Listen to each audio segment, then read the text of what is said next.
Vikings versus Bears. What if Treadwell caught 3 touchdowns Sunday? That would be awesome, actually. You know what? If Treadwell catches 3 touchdowns, I'm going to make a jersey for the Raw show, dude.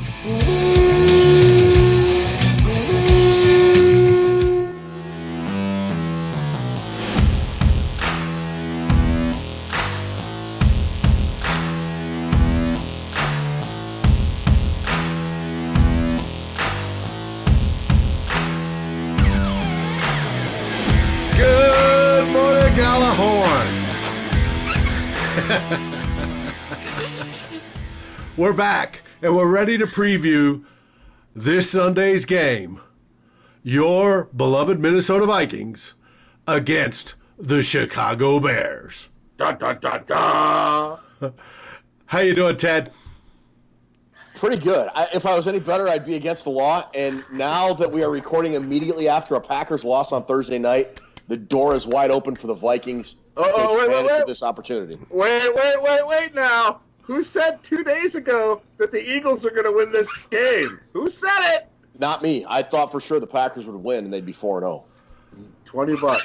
Give me that PayPal that shit to me. No, now we're playing for first place, baby. Essentially, yeah. The Lions aren't beating KC, so we're playing for first place. Yeah. That worked out good tonight. I thought for sure the Eagles were going to choke it off at the end, but they didn't. Especially after the Eagles lost at home to Detroit last week. I kind of thought the Eagles were sort of washed this year. I don't think they'd be very good, but that was a really nice bounce-back win for them. Yeah, on the road. Vaunted team from Wisconsin's defense I was supposed to be hearing about all year. How did we only score 16 against those bums? You know, watching that game tonight, didn't it just kind of infuriate you how the Vikings played against that defense? Yes, it did. Man. Oh, I was so aggravated. Question, Drew, how are you tonight? I'm doing fine. Everything's when the Pack loses, it's always a good day here at Bunting Manor. Everybody's in a good mood. Really looking forward to going in there Sunday and taking care of business. We have both of our home games have been dominating. We dominated both those teams right out of the building. Then we go on the road and it didn't. This will be a good test for the Vikings. So I'm doing good. How you doing? I'm doing all right. Doing better. Hopefully this episode we have all the sound corrected. I'm hopefully a little bit gain is up and Drew's gain is down so we don't have the sound issues we had last week. And we apologize to our viewers that struggled through that show. All right, first of all, apologize for nothing. Second of all, the only person that didn't have his gain screwed up was me, apparently. So just focus on me, everybody. Let's go. Damn. Sounds like he's going to see Ohio State in 2 days. I am. Tomorrow. Mañana, baby. Leave tomorrow. Yeah. So what's the story? Wait. You leave tomorrow for where? Going to Lincoln, Nebraska to watch Ohio State live up to their expectations, unlike the Michigan Wolverines. And they will they'll beat Nebraska. I've always wanted to. Ever since Nebraska came into the Big Ten, I've wanted to see a game there. They just, it's one of the most storied programs in college football, playing in one of the most historic stadiums. Heard nothing but great things about watching a game there, so really looking forward to checking out Ohio State. Cornhuskers are going to get their tits licked. I hope so. I can only hope. We can only hope. No, I don't hope so, but realistically. Had a tough game there last year. Michigan's going to lose to Rutgers in 3 overtimes. I'm glad you get to go to that. That'll be fun for you. Looking forward to it. All right. Speaking of looking forward to, we have Sunday. All right, and we are going to Soldier Field to play the Bears. Now that always hasn't been a friendly place to play. It never is. Why is that, you guys? Why is it always a problem there? Is it the wind? Is it the crowd? Is it the turf? I don't know. 2 years ago, I wrote this like tongue-in-cheek post. You know that Giorgio Tsoukalos guy, the Ancient Aliens dude with the wild, crazy hair? Yeah. I wrote a post on Daily Norseman about how it was like some alien alien burial ground. I can't remember what the whole point of the story was, but he actually retweeted the post on Twitter. Anyways, I don't know. I just think it's weird how the Vikings, no matter how much better on paper they are compared to the Bears, always struggle there. Like, they don't, even when they're the demonstrably better team, they don't win by 2 touchdowns or 17 points. It's like this last second. What was it when the Vikings, when Zimmer won there with Teddy Bridgewater? It was like this weird, crazy comeback where Charles Johnson caught from Teddy Bridgewater, and then Diggs took a catch and run like 55 or 60 yards, whatever it was, and Walsh hit like a 55-yarder at the gun. It just, even in 2017 when they went 13-3, they struggled because Sam Bradford was a zombie and had no legs for the half before they pulled him for Case Keenum. I just hate that place. I hate that place, man. It never. You can almost count on one hand how many times we've had an actual real victory there in the last 20 years. It's weird. It's so weird. The last time I remember dominating them was when Robert Smith, that Sunday night game, and Robert Smith was running all over the field, and they couldn't stop him. And we won by like 25 or something, but every time we go in there, we fumble the ball, we get blocked punts, we have penalties. It's like, I don't know. It's just it's a jinxed place to play, I guess. Speaking of turnovers, do you think Kirk Cousins can play a turnover-free ball game? Yes. Depending on how much we got to use him. He can, but man, did you see what the Bears did to Case Keenum on Monday night? Oh, God, yes. Dude. I mean, and Keenum's a lot more mobile than Cousins is. I mean, if the Vikings offensive line does not give Kirk Cousins time to set up and throw the ball, or at least enough time to get out of the pocket and throw the ball away, I mean, you would think it's almost going to be whoever turns it over the least between Mitch Trubisky and Cousins, isn't it? That was going to be key to victory. That's got to be it, because I've been crunching numbers for 2 days, guys. It's almost a mirrored image, these teams. It's going to come down to the quarterback. Whoever makes the big play, whoever doesn't make the big mistake is what I think. But yeah, I mean, during that game, the Bears game against Keenum, it was like by the second quarter, I was posting in the group, we better have a plan, or Cousins is going to end up with his dick in his hand. He's going to get murder, death, killed. I put on Twitter. Oh man, that front seven was just going off on them. So well, the only benefit is Hakeem Hicks went out last week with a knee injury, and I don't think he's practiced at all this week.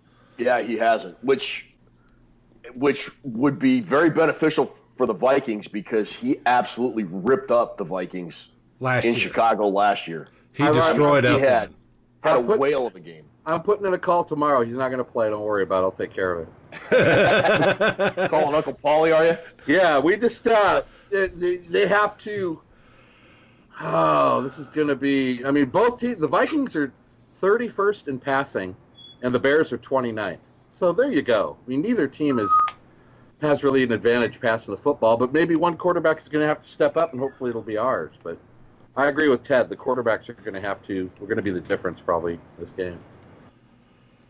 Oh, what do you think of the chances that Cook has another good game against that defense? Well, he had 22 yards last year at Soldier Field, so he doesn't have to go very far to try to beat that mark. Well, what is he averaging so far? 112 yards a game, something like that? No, it's more than that. He has 375 yards in 3 games. So 100 and a quarter. Yeah. 100 a quarter a game. The Vikings are running the ball for 193 yards a game, and that's good for second in the league. And the Oklahoma wishbone numbers, man. Oh, that's tremendous, isn't it? And the Bears are 5th in run defense, only giving up 68 yards a game. So you got 193 and you got 68. So you guys tell me, where's the number going to fall for Vikings rush yards? let me ask you, did you guys watch that Monday night game, like most of it, against the Bears and Redskins game? I watched it all, yeah, painfully. I watched parts. So here's the thing that I kind of noticed, and I didn't look at the stats after the game, but it looked like before the game got out of hand, Washington was having a fair amount of success running between the tackles.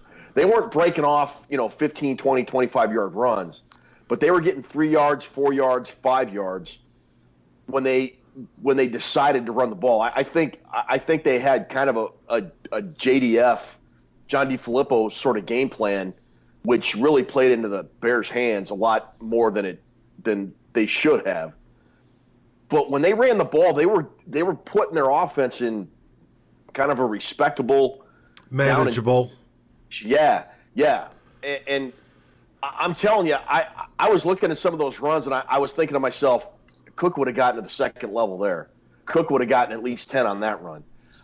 I think the Bears are susceptible to a very good running game between the tackles if the Vikings stick with it. I don't think they're going to have a lot of success early, and as long as they don't get, down 14-0, 21-0 like they did at Green Bay, I think they can make some money on the ground against this defense.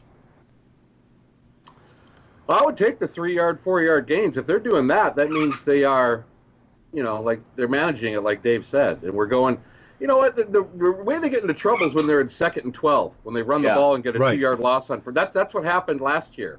Last year we had 5 drives in the first half. We had 4 3-and-outs. And the run game wasn't working, and they abandoned it because they just abandoned it. But I think if we could do that, run the ball with some kind of consistency. But you know what, Ted? Somewhere along the lines on Sunday, Cousins is going to have to make some big throws. He's going to have to do it. This is going to be the week where Kirk Cousins earns part of that $84 million guaranteed. Absolutely, I agree. We're not going for 193 on the ground. I don't see that happening. We may have success, but what do you guys think? Yeah, but this is a team that we can exploit on the sides and over the linebackers. You think, really? We say that a lot, but then when it gets to game time, we don't do it. Well, you watched the Bears defense, right? I have watched the Bears defense, but that's their weakest part of their defense. See, the problem is they'll have a pass rush that gets to a quarterback, and he doesn't have time to set anything up. Now, if that pass rush is a little bit less effective, especially with Hicks out, and we play a 2 tight end offense, 2 or 3 tight end offense, plus Ham at fullback to add as extra blockers, that may just create enough time for Kirk to make a correct read and find somebody splitting a zone somewhere, and we get the reception. Be it Irv, be it Thielen, hopefully Diggs gets into it, and then every once in a while over the top. But that's the problem with him, Dave, that he has to remain calm enough to make that pass, and that's what he doesn't do. That's what he flips out too easily. And he feels pressure, and his head vapor locks. His thinking pattern vapor locks. We discussed it this week, that especially with guys that were at the game last week, asked how many times was Diggs open, right? And you could see it when you're sitting in the stands. You can't necessarily see it watching on TV, right? But you can see when receivers are wide open when you're sitting in the stands. And they said he was open often, and Kirk just didn't look at him. And it was just whether he's focused on his one primary receiver or he's not thinking, right, that there's a vapor lock between transmitters up there. He's missing it. He's got to have himself probably the best game of his career if we're going to go in there and stomp the Bears. Diggs had 13 catches last year there, Ted. Do you know that? I did, but I kind of want to circle back to what Dave said just a minute ago. Circle it back. You said the Vikings, the weakness of the Bears are their linebackers. Did you say that? Kidding me? Yeah, well, score-wise, yes. Okay. I'm looking at PFF. All right, so you're. I just want to make sure, because I've had a couple beers. Okay. I just want to make sure you're telling me the weak link to the Chicago defense is Khalil Mack, Roquan Smith, and Danny Trevathan. That's what you're telling me. No. I'm looking at the middle linebackers. Because if that's what the Vikings think and that's what they're going to attack, they're going to lose 50-0. No, I'm looking at Trevathan's only scored 56.2, and Smith at are you talking PFF left scores? Oh, yes. No. All right, Is that 48? PFF is PFF, and they do some great things. But I'm sorry, I some of those scores I just flat out disagree with. And That is the best linebacking core in the NFL. It is. It just is. And I'm sorry if the Vikings think they can attack into the teeth of that front seven, they are going to get their helmets handed to them. it's all right. Looking at the scores, that's all I got. It is the weakest on the team. Otherwise, we're screwed. Okay, you look at the score. I'll look at what they do on the field against the Redskins. All right, you do that. Yeah, you got it. I'll just sit back and listen to this because I'm a big eye tester. I believe in the actual play on the. Well, and the play matters. PFF picked J.J. Arcega-Whiteside as the 20th best player in college football. So ever since then, I don't trust anything they say. But I don't know. You gotta attack something. I would attack. Can't lay off, lay down and die.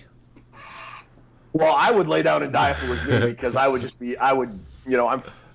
they just scare me. I honestly, no, I get what you're saying. I honestly do. I think if the Bears linebacking core has an Achilles heel, it's their coverage. And I think you're right that Irv Smith, he really impressed me last week. And I think if they're gonna commit Khalil Mack to the run, if the Vikings run a lot of 12 packages, yeah, you might be able to make some money over the middle of the field with Irv Smith and Kyle Rudolph, but you have got to protect Kirk Cousins if you do that. You just have to. It's either that or we hand the ball off all day. Irv Smith and Rudy could actually come up big in this game, guys. Run the football, keep yourself in a manageable down and distance, and my biggest thing is when we kick the ball off to start the game, are we going to go down 21-0 on 3 straight drives? That's my. If that happens, we're toast. But it already has happened. I know it happened in Green Bay. Yeah, but at home we had. You know what I'm saying? It can't be that flip-floppy. It can't be that flip-floppy on the road compared to at home. You can't do it. So I'm looking for the good defensive start. If we can establish some kind of running game, and then when you start establishing the running game, mix it up a little with some play action when the running game starts working. I think if we get a couple good drives long, stay out of this 3-and-out bullshit, and have some good drives and keep the score without chasing the score, I think we'll be fine. I really think the key to this game, with as much pressure and as much blitzing as the Bears do, will the Vikings be able to effectively counter that by, quick hitters over the middle like we talked about, or screen passes to Dalvin Cook and Alexander Madison. If they can get those guys in open space, I think there's money to be made there as well. Just protect the football, man. The pick six bullshit. Can't turn it over. The pick six killed us last year there. Cannot turn it over against the Bears. Cannot. And you know what? Zimmer's had enough games in Soldier Field where he's not walking into a new situation. He should know he should have this team prepared to play. And let's be honest. The last time we met this team, they kept us out of the playoffs. They came into our house and kicked our ass. So if anything, they should be fired up over that happening, right? I would hope so. Come on. That was bad. That was a bad game. Everything fell apart. Right. So it's going to be a good test, see where we're at. See if we're just a good team at home that plays like shit on the road, or if we can actually hold our water out on the road. Be good for us. The Bears are only averaging 16 points a game. Come on, guys. Mitchell Trubisky is terrible. Mitchell Trubisky is Christian Ponder. I'm sorry. He is. And last year in 2 games, the Vikings made him look like Joe freaking Montana. He only averages 179 yards a game. I mean, that's like terrible. Shea Patterson numbers right there. Well, the problem last year was that the defensive ends rushed him, and didn't hold contain, and he would squirt out and run for the first down, and it drove us crazy. It's not that they didn't hold contain. Zimmer didn't have anybody spying him. No. Well, that too. I mean, it's Mitchell Trubisky. His only redeeming social quality is his legs when he runs the ball. Part of the only reason we were in that game at Soldier Field last year was the mistakes he kept making. Remember, he kept throwing picks, and he kept us in the game. The dude can't hit air if he falls out of an airplane. and so let's let him run across. Let's let him run across the plane like buffaloes in Nebraska, for God's sakes. What about all the passes? What about all the passes he was missing Monday night? Terrible. Yeah. Who would you have spy him? Barr? Looks like Barr's going to be playing. Whoever spies Rodgers spies him. Who's ever most adaptable to it. Barr. Barr and leave Kendricks in coverage. Healthy, I say Barr. Because I think Kendricks probably provides more value in coverage. The first time Trubisky's in the pocket and takes off and runs for 15 yards, my remote is going through the sheetrock. I don't want to see it. That's going to anger the shit out of me, because that was angering me tonight watching Rodgers do that. Stop that guy. Yeah. Nothing more frustrating than a quarterback picking up a first down, man. What did you think of Wilson's play this last weekend? Eric Wilson? Mm-hmm. I thought he was exceptional. Exceptional in run support and rushing the passer, and I thought he was terrible in pass coverage. Okay. I was going to say, do you think Eric Wilson has earned the right to replace Ben Gideon? No. In the base? No. Okay. Here I am sticking up for a Michigan guy. No. You're a smart man, Ted Glover. I like Eric Wilson. I like Eric Wilson, but I think he's still too inconsistent at times. Gideon is kind of a, you know what you get with the guy, and it's a fairly steady it's a fairly steady performance. I think Wilson still kind of runs too hot or too cold at times, and I don't think that Mike Zimmer is a fan of that. He wants I would guess any NFL coach wants it. He wants consistency. Benji's not going to make a bunch of flashy, splashy plays, but he's also not going to make a bonehead play. Exactly. About what you get with Gideon. He's not going to drop a guy for an 8-yard loss, but he's not going to let a guy break for a 25-yard gain either. Right. I think Gideon plays very well within the system and plays very well, plays his role very well within the system that he's asked to do. This is an interesting game, you guys, because both these teams are game planning the same way. We're going to shut the run down and make that quarterback beat us. You imagine? They are. That's what both teams are saying. Zimmer's saying, come on, Trubisky, you beat us. And then the other side, Nagy's saying, we're going to make Cousins beat us. And honestly, God, give me Kirk Cousins in that scenario, I think. I think so, too. I mean, look. Not by much, but I think so. Kirk Cousins has the physical skills to do it. He does. He has the physical makeup to do it. It's just, can he? I mean, which quarterback will make the big play? Which quarterback will make the big mistake? That's what this game's going to hinge on. Exactly right. That is exactly right, Drew Bunting. That is what the game will hinge on, yes. Is this going to be a high-scoring game? Well, let's see what the paperwork says, David. I'm glad you asked. Wow, the Bears are third in the NFL, giving up 13 points a game. And we are sixth, giving up 15 points a game. So the over-under should be around 28, 15 to 13. So all the numbers point to a really low-scoring game, guys, which means it'll probably be 35 to 30 in the fourth quarter. Yeah, I was just going to say, I think it's going to be a blowout. I think somebody is going to get their brakes beat off. Who have the Bears played to only give up 13 a game? They played the Redskins. They played Denver and Green Bay. Yeah. Right. And they lost to Green Bay. At home. Which frustrated everybody. So they're using all their division games at home right now, so they're going to have to be on the road later in the year. So that's another reason this is a must game. Like Ted wrote in his piece today, that was very well written as usual. talks about how we can't go down 0-2 in the division this early.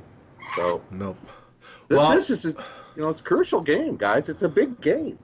Well, our schedule does favor us because we are not playing Chicago in Green Bay in December at their place. They're playing in Minnesota. So that does help. If we do lose, all is not lost. It's not good, but it's not lost at this point.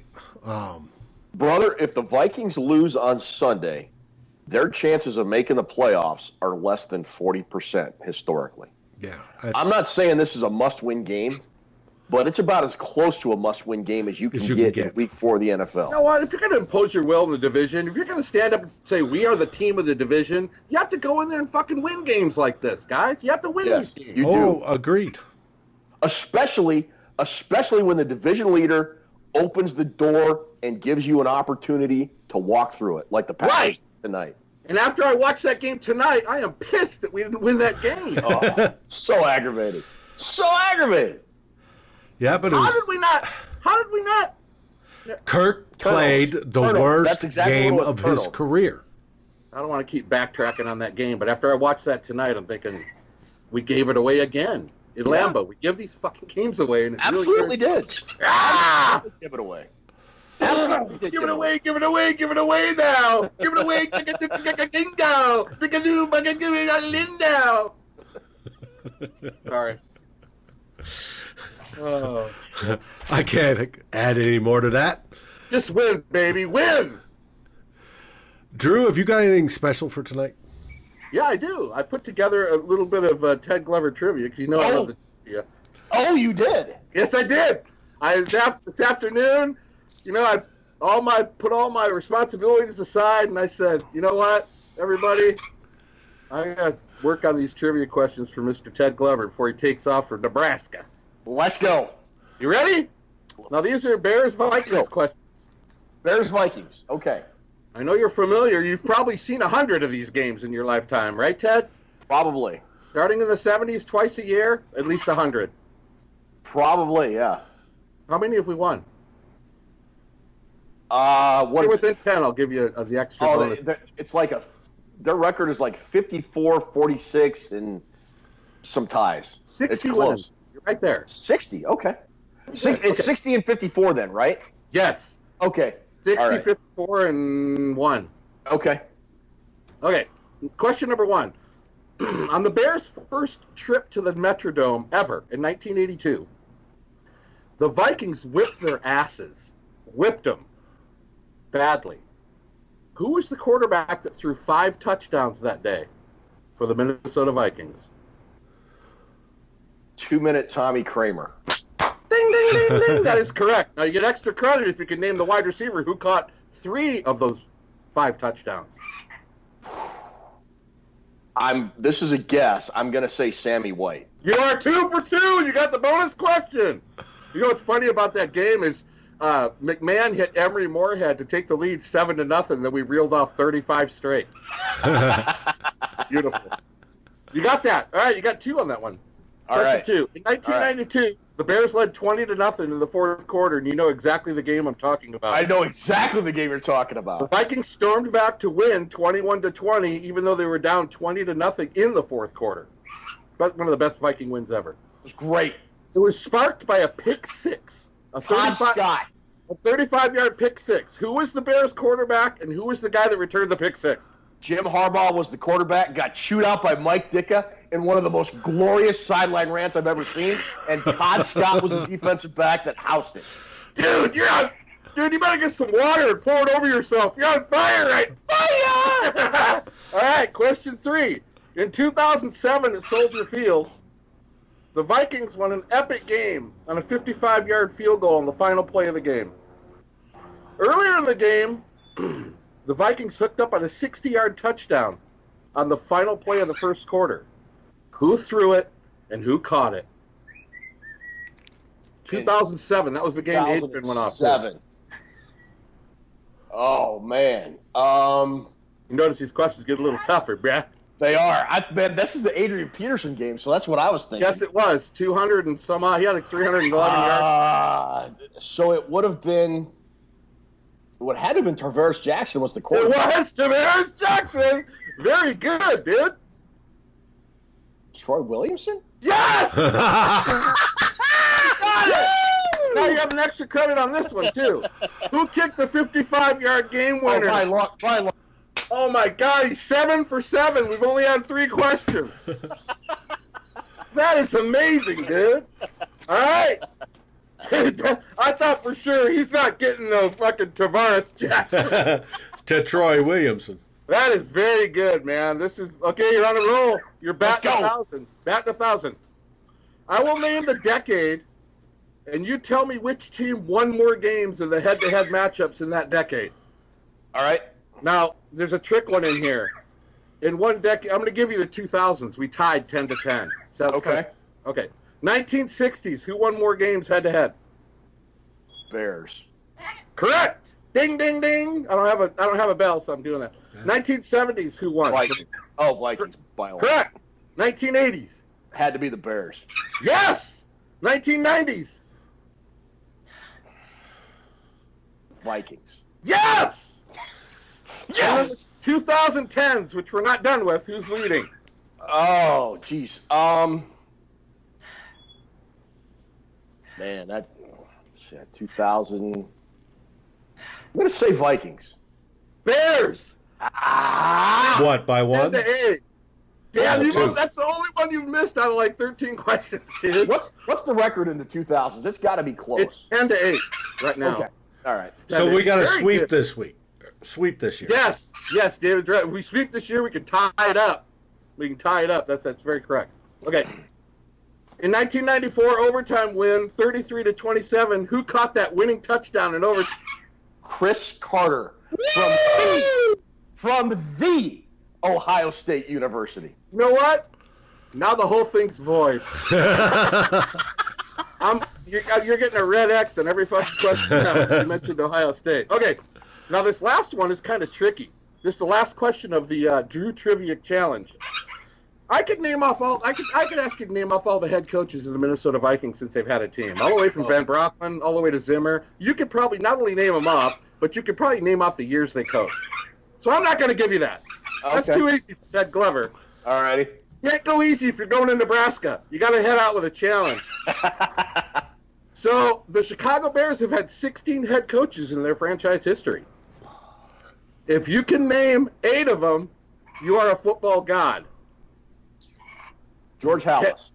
That's 1 out of the 16. Let's see. I know it's unfair because it's kind of a Bears question, but I know All you're right. a football guru, dude. You're on fire today. All right, so let's go. There's George Halas. 1. Dave will do the counter. Dicka, There's 2. Dick Duran, Matt Nagy. 3, 4. Those are correct. Let's see. Wannstedt. Yes! Yes, that's correct. That is, how do you say it? That is correct, sir. How many is that, Dave? 5? Oh, 5. man. I think Sid Luckman was a coach. No, he was not. He was not. Okay. So we're still at 5. Yeah, you get 3 misses, then you're done. There's some I know you know, dude. Just keep thinking about like recent. They went through a shit. I know they had like a string of bad coaches for so long. And I know you know a couple from the 70s. He coached. Oh God, he was the most recent coach that drafted Trubisky. Oh, what's Right. his name? I could see his face, gray hair. Man. He kind of looked like Dave Stefano. Come to think of it. Come on, Ted. I know you know. Doggone it. What was that dude's name? It's like right on the tip of my tongue. And who'd they have in the 70s? God, I know Jim Finks was the GM. He signed the coach. Who's the coach right before Ditka? I'm drawing a blank now. Doggone it. You got 5. Yeah, I know. Yeah, but you shredded so many other questions. You're way ahead of the game, bro. You're on Vegas gravy time. Who is the coach? Put it this way: you're the Shakira of trivia tonight. Who is the coach they fired before they hired Nagy? Trestman. Dude, you're gonna kick yourself when I read you these names. I know. You want to give up? Yeah, let's just go. John Fox. Fox, Yeah, that's Fox. it. Oh. Get this. Here's one that you're gonna really kill yourself over. Oh, for Fox's sake. Mark Trestman. What? Trestman. Get this though. You're really gonna kick yourself The over. next one he's going to kick himself for. Yes, he is. Lovie Smith. How can I forget Lovey? And then you got number 12, 11, and 10. The guys in the 70s who because I did this test on myself, I got 6 of them. Did you really? And I got these two early guys, Neil Armstrong and Jack Pardee. I remember them from the 70s. Jack Pardee, I knew that. And before that, the only one I knew was Hallis. Because after Hallis, it was Ralph Jones, Hunk Anderson, Luke Johnson, Patty Driscoll, Jim Dooley, Abe Guerin. I mean, a bunch of unknown guys. But wow. I figured you would get 5 or 6 like I did, so that's pretty cool, dude. But see, I knew Duran, and I knew Trestman, and I knew Lovey. I forget Lovey Smith, man. I thought Lovie Smith was the one I knew you were going to get. You know what? For a different team, though, that's a hell of a job, dude. I feel like an idiot. I could ask somebody else, and they wouldn't be able to name more. They'd be able to name Nagy and maybe Hallis. I mean, who doesn't get George Hallis? But excellent job tonight. That's your most impressive trivia yet. Thank you. Okay, speaking of trivia, the Bears are wearing throwbacks Sunday. What year do those throwbacks are they modeled after? 1922. 36. Decatur Cardinals. Decatur Bears. I'm going to go 30. I don't know. 30. I thought it was 39. You don't even know? You're asking the question. I posted it. I posted the stupid thing. I thought it was 39. I may have forgotten. Those things are ridiculous. The stripes. They look like Dr. Seuss. So the Vikings don't have to go throwback, dude. That's not a rule, is it? They don't have to. No. They will go probably throwback sometime this season. It will probably be with a home game. What uniforms they wear, we don't know. We do know that they asked about permission to wear the Duluth Eskimo jersey and was denied. Yeah, they were denied. That's 1922 right there. Well, and they're not from Duluth. Minneapolis had a team at that time, the Marines. You know what's funny? You could call Tony Bell and ask him every quarterback from the Duluth Eskimos right now, and he'd reel them all off to you. He probably would, but he'd also tell you that the Minneapolis Marines, and then there was another Minneapolis team right about that same time period. The Red Jackets. I remember the Eskimos, though. I've done some research on them.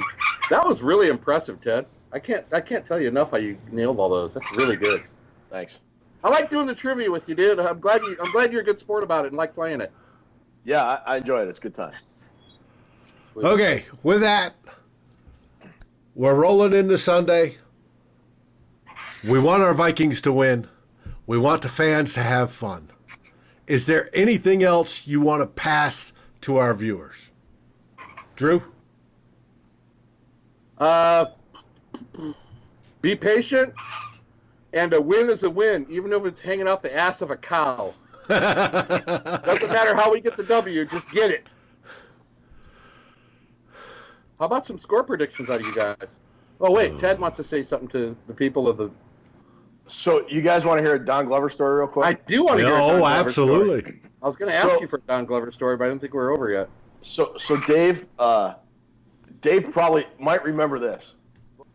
Dad hated 2 players with a burning passion. He hated Aaron Rodgers, and he hated even more than Rodgers, he hated Jay Cutler. He thought Jay Cutler had the biggest crybaby bitch face in the NFL. And every single time, without fail,